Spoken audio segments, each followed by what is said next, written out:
మనకు మన అండగా మనకు ఆశ్రయముగా ఉన్నటువంటి ఒక వ్యక్తి, బహుశా మన తండ్రి కావచ్చు, లేక మన పాస్టర్ కావచ్చు, లేదా మన ఫ్రెండ్ కావచ్చు, లేదా మనకు సన్నిహితమైన ఒక వ్యక్తి, మనకు అండగా ఉన్నటువంటి వ్యక్తి అకస్మాత్తుగా కనబడకపోతే మన మనసులో ఏముంటుంది?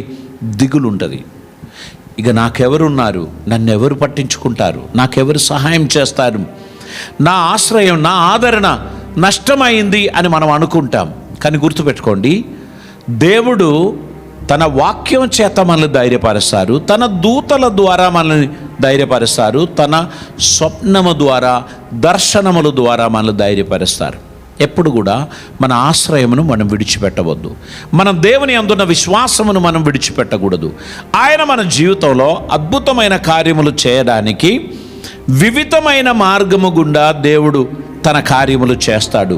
వాక్యాన్ని అందిస్తాడు, స్వప్నము కలలు చూపిస్తాడు, ఆయన ప్రవచనం ద్వారా మనల్ని నిలబెట్టిస్తాడు, దూతలను పంపి మనతో మాట్లాడుతారు, మనల్ని సంరక్షిస్తారు. ప్రతి ప్రమాదం నుండి మనల్ని విడిపించడానికి ఆయన తన దూతలకు ఆజ్ఞాపిస్తాడు. దేవునికి స్తోత్రం. కనుక ప్రియులారా, ఈ దినమందు మనం గుర్తుపెట్టుకోవాల్సింది, దేవుని ఆలోచనలు మనకు అందించడానికి ప్రభు వాడుకుంటున్న మీడియాలు లేక వ్యక్తులు, వారిని దేవుడు వాడుకొని మనకు క్షేమం కలగటానికి, మన విశ్వాస జీవితంలో ధైర్యం కలగడానికి ఆయన వారిని మన కోసం వాడుకుంటున్నారు అనేది గ్రహించినప్పుడు మనం విడవబడిన వారం కాదు, తృణీకరింపబడిన వారం కాదు, దిక్కులేని వారం కాదు, మనము ఒంటరి వాళ్ళం కాదు అనేటువంటి విషయాన్ని మనం అర్థం చేసుకోవాలి.